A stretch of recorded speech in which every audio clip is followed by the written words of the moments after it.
एक दिन हजरत मोहम्मद लोगों के बीच तशरीफ फरमा थे कि आपके पास एक व्यक्ति आया और पूछने लगा कि ईमान किसे कहते हैं। आपने फरमाया, ईमान यह है कि तुम अल्लाह ताला के अस्तित्व और उसकी वहदानियत एक होने पर ईमान लाओ, उसके फरिश्तों के अस्तित्व पर, अल्लाह से मुलाकात के हकन होने पर, उसके रसूलों के हकन होने पर और मरने के बाद दोबारा उठने पर ईमान लाओ। फिर उसने पूछा, इस्लाम क्या है? आपने जवाब दिया, इस्लाम यह है कि तुम सिर्फ अल्लाह की इबादत करो और उसके साथ किसी को शरीक न बनाओ, नमाज कायम करो, ज़कात अदा करो और रमजान के रोजे रखो।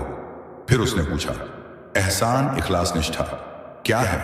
आपने फरमाया, एहसान यह है कि तुम अल्लाह की इबादत ऐसे करो जैसे तुम उसे देख रहे हो, और अगर यह दर्जा हासिल न हो सके तो यह समझ लो कि वह तुम्हें देख रहा है। फिर उसने पूछा, कयामत कब आएगी?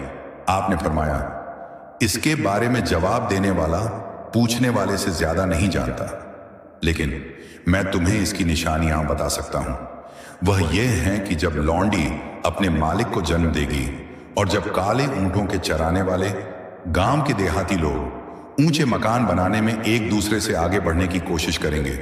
याद रखो, क़यामत का इल्म उन 5 चीजों में है जिन्हें अल्लाह के सिवा कोई नहीं जानता। फिर आपने यह आयत पढ़ी, अल्लाह ही को मालूम है कि कयामत कब होगी, आखिर तक। फिर वह पूछने वाला पीछे मुड़कर जाने लगा।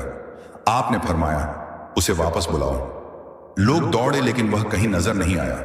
आपने फरमाया, सलाम थे जो लोगों को उनका दीन धर्म सिखाने आए थे। इमाम अबू अब्दुल्लाह बुखारी रहमतुल्लाह अलैह फरमाते हैं कि रसूलुल्लाह ने इन तमाम बातों को ईमान ही करार दिया है।